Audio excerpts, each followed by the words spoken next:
बाल मंदिर YouTube channel पर प्रिय विद्यार्थियों, मैं स्वरूप सिंह आपका हार्दिक अभिनंदन और स्वागत करता हूं। इस सुप्रभात की घड़ी में विद्यार्थियों, हम जो कक्षा 11वीं के व्यवसाय अध्ययन विषय को गहन अध्ययन के साथ पढ़ रहे हैं विद्यार्थियों, अभी तक मैंने व्यवसाय अध्ययन के पहले अध्याय व्यवसाय, व्यापार और वाणिज्य को खंडों में विभाजित कर मैं आपको पढ़ा रहा हूं विद्यार्थियों।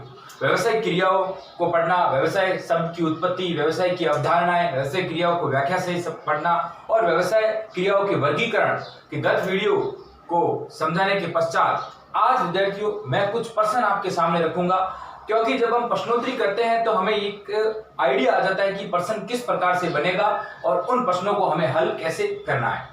हम अंदर से प्रश्नों को उठाएंगे, पाठ्य पुस्तक के जो पीछे के प्रश्न हैं उन्हें हल करने के साथ साथ हम अंदर से जब कोई भी प्रश्न कर लेते हैं तो हमारी समस्या का निवारण हो जाता है और हम बखूबी एक उत्तर देने के लिए पारंगत हो जाते हैं विद्यार्थियों। इसलिए मैंने अपने हिसाब से कुछ प्रश्न बनाए हैं जो मैंने आज तक पढ़ाया है विद्यार्थियों।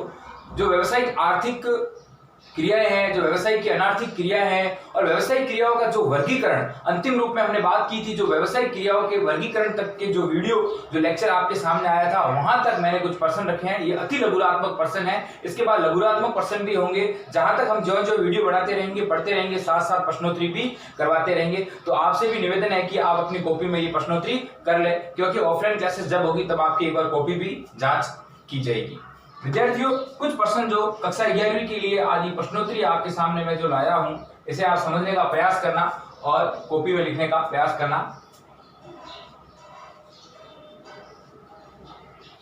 ये जो प्रश्नोत्तरी है, कुल मिला के 7 प्रश्न मैंने आपके सामने रखे हैं। इन 7 प्रश्नों की मैं बात करूंगा और इन्हें समझाने का भी प्रयास करूंगा कि वास्तव में हमने जहां तक पढ़ा है उसमें कुछ जो प्रश्न हमारे सामने आए, हम उत्तर देने के काबिल है या नहीं है, हमने जो पढ़ा है वो सही पढ़ा है नहीं है। अगर आपने पुराने वीडियो सही ढंग से देखे होंगे तो आप आराम से इन प्रश्नोत्तरी के उत्तर दे सकते हैं। मैंने साथ साथ उत्तर भी लिखे हैं और आपको भी ये अपने हिसाब से भी करने का प्रयास करना चाहिए। जहां तक आपने किया उसमें छोटे छोटे प्रश्न बनाने चाहिए, उन प्रश्नों को हल करने का प्रयास करना चाहिए। मैं आपको भी अलग से प्रश्न दूंगा। आज व्याख्या सहित जो उत्तर मैं आपके सामने रख रहा हूं उसकी हम बात कर रहे हैं। देखो, पहला प्रश्न है कि हमने पढ़ा था व्यवसाय, व्यवसाय शब्द की उत्पत्ति किससे हुई है। ये व्यवसाय शब्द उत्पन्न कैसे हुआ है, इसकी व्युत्पत्ति ये कैसे आया है हमारे सामने।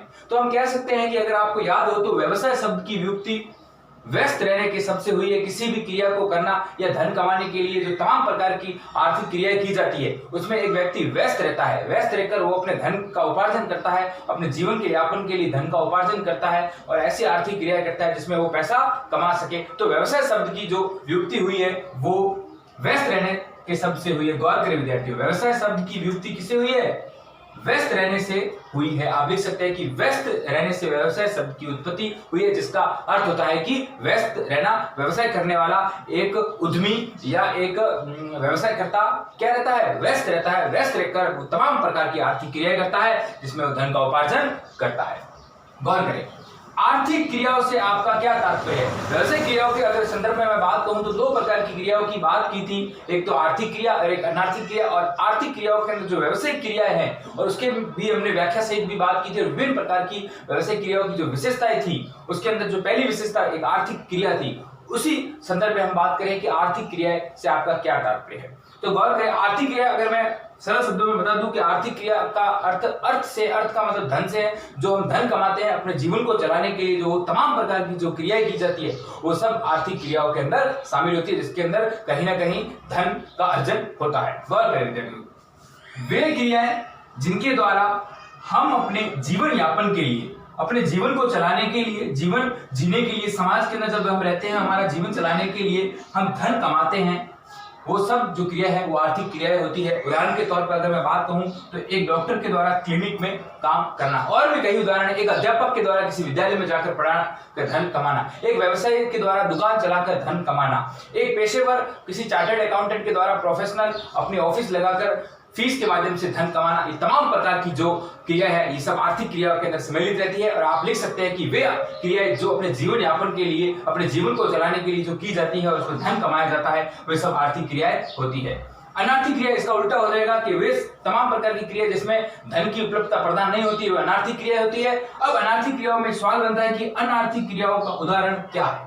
अनार्थिक क्रियाओं में हम किस प्रकार के उदाहरणों को शामिल कर सकते हैं। तो अनार्थिक क्रियाओं के अंदर हम प्रेम से किसी से कोई कार्य करवाना, कोई अगर व्यक्ति हमें प्रेम पूर्वक अगर जैसे कि अगर मैं बात कहूं तो एक सहानुभूति होती है, एक प्रेम पूर्वक हम जब एक बुढ़े बुजुर्ग व्यक्ति को अगर रोड पार करवा रहे हैं, एक प्रेम की भावना है, उसमें हमारा कोई लालच या हमारा कोई लोभ नहीं होता है। अगर हम उसे रोड पार करवा रहे हैं तो हमारा कोई धन कमाने की लालसा नहीं है, ना उनसे धन लेना है। तो ये प्रेम वैसे और सहानुभूति और देशभक्ति, एक इंसान देश के लिए अपनी जान न्यौछावर कर देता है और वो अपना बलिदान दे देता है, वो त्याग दे देता है अपने देश के लिए, तो ये भी एक अनार्थिक क्रिया है। देशभक्ति, सहानुभूति और भावुकता, ये तमाम प्रकार की जो बातें हैं ये सब अनार्थिक क्रियाओं के अंदर शामिल रहती है। एक अगर हमें उदाहरण के तौर पर बात करूं तो आप उसको बताना है कि ये आर्थिक क्रिया है या अनार्थिक क्रिया, ऐसा भी आपसे प्रश्न पूछा जा सकता है। गौर करें, घर पर घरेलू कार्य कर रही गृहिणी की सेवाएं। एक गृहिणी अपने घर पर कार्य कर रही है और विभिन्न प्रकार की वो घर की सेवाएं प्रदान कर रही है, रोटियां बनाकर अपने परिवार को खिला रही है, क्या वो आर्थिक क्रिया है, क्या वो अनार्थिक क्रिया है? वो एक अनार्थिक क्रिया है, क्योंकि गृहिणी का कोई भी लोभ या कोई भी लालच नहीं है। वो अपने परिवार की देखभाल के लिए अपनी सेवाएं प्रदान कर रही है, उसमें कोई लालच नहीं है, इसलिए ये एक अनार्थिक क्रिया है जिसके अंदर कोई भी धन की उपलब्धता नहीं है। गौर करें, व्यवसायिक, अगला 5वां प्रश्न है, व्यवसायिक क्रियाओं की विशेषताएं लिखिए। अब जो व्यवसायिक क्रियाएं थी उसकी विशेषता लिखनी है, और व्यवसाय के संदर्भ में अगर जब मैंने बात की थी तो विभिन्न प्रकार की वो क्रियाएं जो मैंने आपको पॉइंट टू पॉइंट याद करवाया था, उसमें मैं 2-3 क्रियाएं लिख रहा हूं। ऐसा भी प्रश्न आपके 1 नंबर का पूछा जा सकता है, और अगर 2 नंबर का पूछा जाए तो 1-2 की व्याख्या भी करनी है। अगर 6 नंबर का पूछा जाए तो आप तमाम प्रकार की 4-5 क्रियाएं लिखकर उनकी व्याख्या कर सकते हैं। देखो गौर करें, व्यवसाय क्रिया की विशेषता क्या है कि व्यवसाय कैसे किया जाता है? ये एक आर्थिक क्रिया, धन कमाने के लिए व्यवसाय किया जाता है। इसमें प्रतिफल की अनिश्चितता रहती है, मैंने आपको व्याख्या सहित भी समझाया था, क्योंकि एक व्यक्ति जब व्यवसाय करता है तब उसे कोई चीज बेचने के उपरांत कितना प्रतिफल मिलेगा और वो कितना धन कमा पाएगा, इसकी अनिश्चितता रहती है। कभी कभी हानि भी हो सकती है, कभी लाभ भी हो सकता है, तो इसमें जोखिम के तत्व सम्मिलित रहते हैं। विभिन्न प्रकार की जब मंदियां आ जाती है, जैसे अगर हम बात करें कोविड-19 के तहत, जब ये विभिन्न प्रकार की विश्व के अंदर एक ऐसी महामारी आई तो तमाम प्रकार की जो अपनी आर्थिक अर्थव्यवस्था है वो पिछड़ गई और धन कमाने की उपलब्धता कम हो गई, तो प्रतिफल अनिश्चित रहा। निश्चित तो रहा ही नहीं, क्योंकि निश्चित नहीं है कि निश्चित तो कब रहता है, जब एक इंसान पेशेवर होता है या फिर रोजगार करता है, वहां निश्चित रहता है। तो प्रतिफल की अनिश्चितता और लाभ अर्जन, कोई भी व्यवसायिक क्रिया किस लिए की जाती है? लाभों को कमाने के लिए की जाती है। अब बल्कि चाहे हमें कहीं हानि भी हो सकती है, मगर हमारा मेन उद्देश्य लाभ के लिए ही होता है, तो लाभों का अर्जन। 6वां प्रश्न है विद्यार्थियों, व्यवसाय, पैसा तथा रोजगार के 2 अंतर लिखिए। अगर मैंने आपने मेरा गत वीडियो देखा है, मैंने एक पर्टिकुलरली इसका एक वीडियो बनाया था, व्यवसाय, पैसा और रोजगार में तुलना। व्यवसाय मैंने आपको बताया था कि कोई भी व्यक्ति अपनी पूंजी लगाकर अपना व्यवसाय प्रारंभ करता है धन कमाने के लिए। पैसा किसी में एक ऐसी स्किल होती है या एक ऐसी विशेषज्ञता होती है, विशेषज्ञता के माध्यम से वो अपनी धन का अर्जन करता है फीस के माध्यम से। और रोजगार किसी के नीचे रहकर वो वेतन कमाता है, मजदूरी कमाता है, वो रोजगार शुदा व्यक्ति होता है। तो इसके अंदर हमें 2 अंतर लिखने हैं। तो पहला अंतर आप लिख सकते हैं, व्यवसाय अर्जित लाभ के लिए किया जाता है। व्यवसाय किसके लिए किया जाता है? लाभ के लिए किया जाता है। और पैसे के अंदर वो अपनी विशेषज्ञता के आधार पर, विशेषज्ञता के माध्यम से पैसा फीस के माध्यम से किया जाता है। जैसे कि एक चार्टेड अकाउंटेंट अपनी ऑफिस लगाकर विभिन्न प्रकार की, जैसे इनकम टैक्स रिटर्न फाइल को रिटर्न कर रहा है, तो और भी कई पैन कार्ड बना रहा है, विभिन्न प्रकार की सेवाएं कस्टमरों को दे रहा है, उनकी इनकम का ब्यौरा तैयार कर रहा है, तो एक फीस लेकर अपना कार्य करेगा। और रोजगार के अंदर वो मजदूरी, वो वेतन से अपना कार्य करेगा। एक रोजगार शुदा व्यक्ति किसी कंपनी में लगा हुआ है तो अपनी मजदूरी लेगा और अपना वेतन लेगा। दूसरा इसका लाभ है, व्यवसाय में लाभ अनिश्चित होता है। लाभों की कोई इसमें निश्चितता नहीं होती है और इसमें जोखिम सदा बना रहता है। कभी भी हानि हो सकती है, कभी लाभ भी हो सकता है, तो लाभ अनिश्चित रहता है। पैसे के अंदर फीस नियमित एवं निश्चित रहती है और जोखिम बिल्कुल कम होता है। और रोजगार के अंदर निश्चित एवं नियमित रहती है, बिल्कुल जो आपको वेतन और मजदूरी एकदम निश्चित रहती है, नियमित रहती है, और जोखिम बिल्कुल भी नहीं होता है, क्योंकि जो मजदूरी किसी के नीचे रहकर करेगा उतनी अपनी मजदूरी लेगा ही लेगा। तो अपन 2 इसके अंतर लिख सकते हैं। कैसे? व्यवसाय अर्जित लाभों के लिए है, पैसा फीस के लिए है, रोजगार मजदूरी और वेतन के लिए। व्यवसाय में लाभ अनिश्चित होते हैं, जोखिम हमेशा बना रहता है, और पैसे के अंदर फीस नियमित एवं निश्चित रहती है और जोखिम कम होता है। और रोजगार के अंदर जो भी मजदूरी है निश्चित एवं नियमित होती है और जोखिम बिल्कुल भी नहीं होता है। आप ये व्यवसाय, पैसा तथा रोजगार में अंतर लिख सकते हैं। जो हमारा गत वीडियो था व्यवसाय की जो क्रिया है, व्यवसायिक क्रियाओं का वर्गीकरण, उसको हमने 10 वीडियो में पूरे चार्ट के माध्यम से समझा था। ऐसा भी प्रश्न आपके बन सकता है तो आप इस प्रकार चार्ट बनाकर लिख सकते हैं। जो हमारा 7वां प्रश्न है विद्यार्थियों, आप इस प्रकार से चार्ट बनाकर आराम से लिख सकते हैं। हम बात करेंगे चार्ट के बारे में, बात करेंगे विद्यार्थियों। जो व्यवसायिक क्रियाओं का जो वर्गीकरण है वो कितने रूपों में इसको समझाया जा सकता है, कितने रूपों में बांटा जा सकता है, उसके बारे में हम बात करेंगे। व्यवसायिक क्रियाओं का जो वर्गीकरण है उसको हम कितने रूपों में बांट सकते हैं या फिर समझा सकते हैं।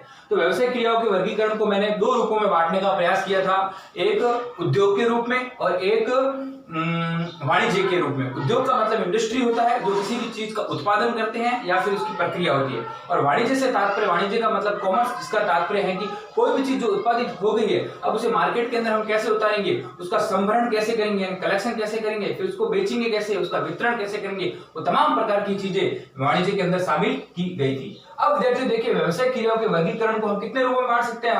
प्रश्न अगर आए कि व्यवसायिक क्रियाओं का वर्गीकरण कितने रूपों में बांटा गया है, तो वर्गीकरण 2 रूपों में बांटा गया है, पहला उद्योग और दूसरा वाणिज्य। उद्योग को भी अगर बात करें तो 3 रूपों में बांटा गया है, प्राथमिक उद्योग, द्वितीयक उद्योग और तृतीयक उद्योग। प्राथमिक उद्योग में मैंने बात की थी, जो छोटी छोटी जो चीजें मैंने गत वीडियो में बताई थी, इसके अंदर किन किन चीजों को लिया जाता है, और द्वितीयक उद्योग के अंदर मध्यम वर्ग के अंदर किन किन निर्माणी कार्यों को लिया जाता है, और तृतीयक उद्योग के अंदर जो सेवा क्षेत्र, जो विभिन्न प्रकार के जो परिवहन है, बैंकिंग है, इन माध्यमों को लिया जाता है, जो मैंने गत वीडियो में बता दिया था, वहां से पढ़ने का प्रयास करना।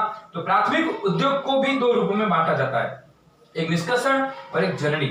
निष्कर्षण के बारे में मैंने विभिन्न प्रकार के उदाहरण दिए थे, मछली पकड़ना करना, विभिन्न प्रकार के ऐसे कार्य, और जननी के अंदर मछलियों का पालन करना और विभिन्न प्रकार की मुर्गियों का पालन करना, ऐसे विभिन्न प्रकार पशु चिकित्सा संदर्भ में भी मैंने बात की थी। और जननी कार्य के अंदर और विनिर्माण के अंदर 4 रूपों में जो मैंने बात की थी, उसको भी आप गत वीडियो में देखना। और निर्माण कार्य में सुरंग बनाना, पुल बनाना, ऐसे कार्यों को देखा। जो द्वितीय क्षेत्र के अंदर, तृतीय क्षेत्र के अंदर ये सेवा कार्य होते हैं, जो दोनों प्राथमिक और द्वितीय को सुलभ बनाते हैं। गौर करें, सेवा कार्य होते हैं। और ये उद्योग को 3 भागों में बांटा गया है, प्राथमिक उद्योग, द्वितीय उद्योग और तृतीय उद्योग। प्राथमिक उद्योग को 2 रूपों में बांटा गया, निष्कर्षण और जननी। द्वितीय उद्योग को 2 रूपों में बांटा गया, विनिर्माण और निर्माण। और तृतीय उद्योग अपने आप में इन दोनों को सुलभ करवाता है, इन दोनों की सुविधा उपलब्ध करवाता है। वाणिज्य के बारे में अगर बात जाए तो ये 2 रूपों में है, व्यापार और व्यापार की सहायक क्रिया है। व्यापार, किसी वस्तु को हम विक्रय करते हैं, किसी उत्पादन करने के बाद हम जो विक्रय करके जो धन कमाते हैं वो व्यापार कहलाता है, ट्रेड। और व्यापार की सहायक क्रिया है, अब जब वो वस्तु का हमने उत्पादन कर लिया, हम उसका विक्रय किस प्रकार करेंगे, ट्रांसपोर्ट के माध्यम से करेंगे, परिवहन। अब जब पैसा कैसे लेंगे, यानी बैंकिंग के माध्यम से लेंगे, बैंकिंग, वो विभिन्न प्रकार की सहायक क्रिया इसमें शामिल होती है। बैंकिंग, गोडाउन के अंदर माल को रखना, विभिन्न प्रकार के विज्ञापन करना, तमाम प्रकार की चीजें इसके अंदर शामिल होती है। अगर वो आप गत वीडियो के अंदर इस चार्ट के माध्यम से आप पढ़ सकते हो तो आराम से इन चीजों का आप हल कर सकते हो। इस प्रकार विद्यार्थियों, आज हमने 7 प्रश्नोत्तरी की, आगे भी हम जो वीडियो बनाते रहेंगे उसमें और भी प्रश्नोत्तरी को हल करते रहेंगे। धन्यवाद। आज जो छोटा वीडियो है इसलिए कि आप प्रश्न किस प्रकार बना सकते हो, किस प्रकार अपनी कॉपी में करने हैं, आप अपने हिसाब से भी प्रश्न बना सकते हो। विद्यार्थी, कोई भी समस्या है तो उसे अपनी कॉपी में अलग से लिख लेना, हम उसे सही करने का प्रयास करेंगे। विद्यार्थियों, धन्यवाद आज के लिए।